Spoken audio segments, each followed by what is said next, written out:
Ternyata perempuan waktu bilang enggak, tapi dalam hatinya tanya lagi dong, tanya lagi dong, tanya lagi. Ya, nah itu harus disampaikan tuh. Mudah-mudahan bapak-bapak mendengarkan. Pak, kalau istrinya marah tanya 3 kali, ya. Saya ternyata video kita Rumil sering dilihat bapak-bapak loh. Iya, kemarin saya ketemu bapak-bapak di daerah Pramuka mau ke sini, ya. Saya boleh nggak ke sana? Perempuan semua, Pak. Ya. Saya sering katanya dengar video Bu Aisyah. Pak, kalau istrinya dibilang ya, ditanya, Bunda, Umi, Mama, marah ya, dan dibilang enggak, tolong tanya lagi. Perempuan senang ditanya 3 kali. Ya, antara pertanyaan 1, 2, dan 3 harus kasih jeda waktu sekitar 3 menit, 5 menit. Ya, yang kedua, Umi marah ya. Kita bikin ini. Kita mulai nih. Enggak, siapa yang marah? Rugi amat. Mulai. Dalam hati masih juga tanya lagi dong. Pertanyaan ketiga oleh suami, Umi marah sama Abi ya. Baru tuh, Abi nggak pernah ngerti aku. Yang ketiga baru kita bisa bilang, ya, baru kita bisa bilang. Sayangnya laki-laki nggak begitu. Kenapa? Karena laki-laki kalau dia lagi marah, kesel apa, dia nggak mau ditanya-tanya, ya, nggak mau ditanya-tanya. Jadi pas dia lihat istrinya marah, Umi marah ya? Enggak. Apa kata suami? Ya udah, ya, Abi main golf dulu ya.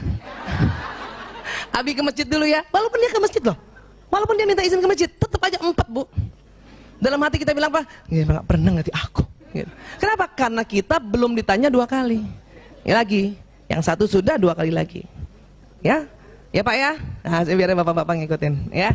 Tapi tolong Pak, pertanyaan 1, 2, 3 kasih jeda waktu Pak. Jangan diropel. Umi marah ya? Umi marah ya? Umi marah ya? Nanti istrinya ngomong ratusan. Harus dikasih jeda. Begitu juga kalau ketemu anak perempuan, Bu. Anak perempuan saya yang kelima ya, anak saya yang kelima kan perempuan, alhamdulillah. Waktu dia masih SD saja, ya sekitar kelas 3 SD, suatu ketika dia ngambek di ruang tamu, mukanya begini tuh anak perempuan. Saya lihat kan, padahal saya sebetulnya sedang mau pergi kerja ya, karena ada konsultasi saya mau pergi.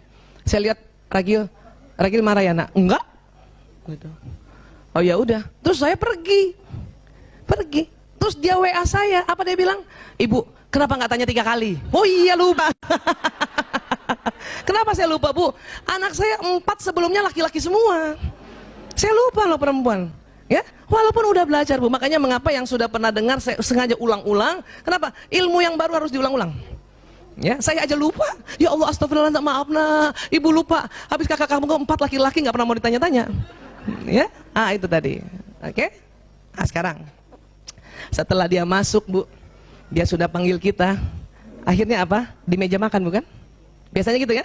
Kecuali pulangnya udah tengah malam banget. Nah makan. Ya, meja makan tuh. Bu ingat ya, laki-laki kan ngomongnya sedikit. Masih ingat ilmu itu?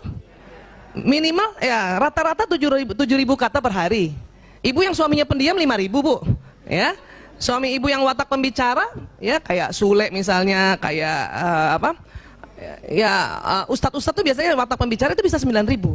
Tapi rata-rata 7.000. Nah, 7.000 itu sebetulnya malam hari sudah habis di kantor. Kadang waktu kita makan, kita perempuan karena stoknya masih banyak, 20.000 ini nggak habis semua, kita ajak ngobrol dah tuh suami kan. Ya, Abi tadi di kantor gimana? Suami, baik. Abi dengar-dengar kata temanmu ya Bi, ya ada yang mau dipecat ya Bi, gimana tuh Bi orangnya yang mau dipecat? Nggak tahu. Abi gimana sih, kan kantor itu punya Abi pimpinannya, masa nggak tahu yang mau dipecat itu? Padahal ya laki-laki itu ya, jika wanita bicara pria merasa diomelin pada malam hari. Aduh ya, kita nanya terus, dia jawabnya satu-satu, masih bagus ditanya. Biasanya cuman jawab kan gitu. Ibu pernah ngomong panjang lebar dan suami cuman jawab apa rasanya Bu? Kalau belum ada ilmunya, Sakitnya di sini. Bukan lagi di sini. Tapi sekarang kita harus paham, karena laki-laki yang masih aktif bekerja 7.000 kata sudah habis di kantor. Apalagi kerja zaman sekarang, kerja di Jakarta, ya Allah, sampai rumah tuh jam 11 malam Bu. Kenapa? Alasannya ganjil genap. Harinya ganjil, mobilnya genap. Ya kan harus di atas jam 10. Ya udah habis-habisan tuh 7.000 kata laki-laki, habis-habisan. Kita sementara sudahlah 20.000 kata, anak nggak banyak, di rumah banyak yang bantuin, pakai mesin cuci piring juga pakai mesin, ya ngepel juga pakai mesin, maka 20.000 kata masih utuh. Suami pulang kita seneng banget pengen ngobrol, cuman mulai sakit hati karena ngomongnya satu-satu, ya. Dan otak laki-laki, ya, sebetulnya dia sedih juga kalau nggak bisa ngobrol sama istrinya. Bahkan kadang-kadang bapak-bapak itu dia mancing ya, supaya maksudnya perempuan diam. Dia mancingnya apa? Nanya tuh suami, Umi tadi seharian gimana? Udah cerita lah si Umi itu ya. Ya Allah, tadi aku ke Rumil, Masya Allah, banyaknya sahabat-sahabat, ada dari Tambun. 3 bus kan, kita cerita kan? Ya, tapi tadi aku ya ayah ya, aku tadi tuh gimana ya, pakai sepatu slopnya tinggi banget terus patah.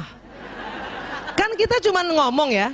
Tapi otak laki-laki apabila istrinya bercerita seperti itu, dia selalu ingin bantu, selalu ingin mau kasih solusi.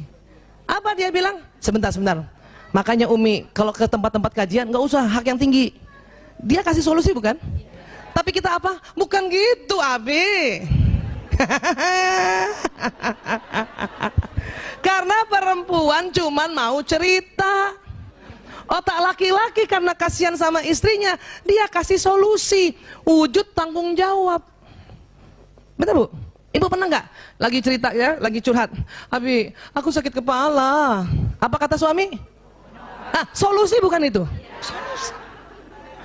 Tapi perempuan ya bukan mau itu.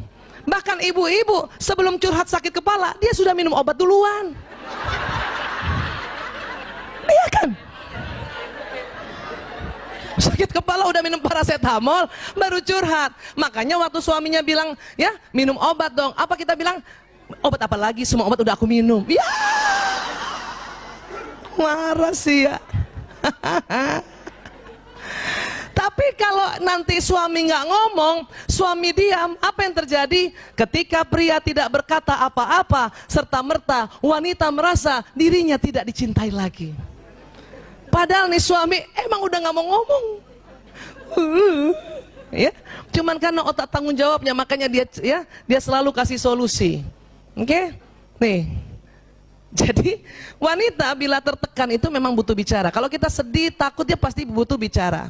Kenapa? Perempuan itu Bu, kalau dia udah ngomong, baru dipikirin tuh omongannya. Itu perempuan rata-rata. Laki-laki, ya, bila tertekan tidak mau bicara, ini harus hati-hati ya Bu. Kalau suami ibu sampai di rumah, kemudian ibu lihat, ya, dia kayaknya sedih banget mukanya, ya, karena 10 menit tadi. Setelah 10 menit masih sedih, kan ibu tanya kan, Abi sedih ya? Iya. Abi capek ya? Iya. Bu, kalau ibu sudah tanya suami yang mukanya tadi sedih setelah 10 menit ya, 10 menit pertama kan itu lazim, setelah 10 menit masih sedih banget, dan ibu tanya, dan dia bilang iya, tolong ibu tidak tanya-tanya lagi. Saya dulu salah. Waktu suami saya datang, saya lihat mukanya kan, ayah capek ya? Iya. Kenapa sih ya? Mau ya cerita sama aku kan istrimu, ibu dari 5 anak-anakmu. Apa kata suami? Diam. Itu sakit hati banget. Ya, laki-laki tidak mau diajak bicara Bu. Kenapa? Ada otak laki-laki yang Allah kasih, tidak ada sama perempuan. Apa? Pada saat dia ada masalah, dia harus diam untuk mencari solusi sendiri. Makanya jarang laki-laki kalau ada masalah pergi konseling. Jarang. Kalau perempuan ada masalah pergi konseling Bu. Kenapa? Supaya ada yang dengerin. Suami gue nggak dengerin, ya udah gue ke dokter Aisyah aja deh. dengerin. Dan konsultan perempuan harus yang terlatih. Kalau enggak, dia juga pengen ngomong, Bu.